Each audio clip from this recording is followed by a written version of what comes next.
सोचिए, शादी का पहला ही दिन, नए रिश्ते की खुशियां और उसी रात एक ऐसा हादसा जिसने दोनों परिवारों की दुनिया पलट दी। तमिलनाडु के चेन्नई से एक चौंकाने वाला मामला सामने आया। शादी धूमधाम से हुई, दोनों परिवार खुश, दुल्हन को पूरे रीति रिवाजों से ससुराल लाया गया। लेकिन सुहाग रात को जो हुआ उसने हर किसी को सदमे में डाल दिया। ये एक अरेंज मैरिज थी। दुल्हन चाहती थी कि शादी के बाद एक दूसरे को समझने की कोशिश की जाए। एक दो दिन एक दूसरे को समझें, धीरे धीरे बात करें, रिश्ता मजबूती से आगे बढ़े। लेकिन दुल्हा पहले दिन ही शारीरिक संबंध बनाना चाहता था। दुल्हन ने साफ कहा, पहले हम एक दूसरे को जान लेते हैं, समझ लेते हैं, फिर आगे बढ़ते हैं। मगर दुल्हा अपनी जिद पर अड़ गया। बात बढ़ती गई और बढ़ते बढ़ते इतनी भयानक हो गई कि दुल्हन की जान पर बनाए।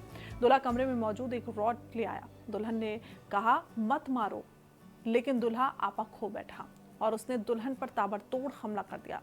हमले के बाद दुल्हे को लगा कि दुल्हन की मौत हो गई है और वो रातों रात भाग निकला। सुबह जब ससुराल वाले कमरे में पहुंचे, दुल्हन को बेसुध खून से लथपथ पड़ा देखा, उनके होश उड़ गए। एक लड़की जिसने बस समय मांगा, समझने और समझाने की कोशिश की, ऐसे में उसके धैर्य की कीमत उसे अपनी जान से चुकानी पड़ी। क्या ऐसा रिश्ता, ऐसी सोच आज के समय में स्वीकार है?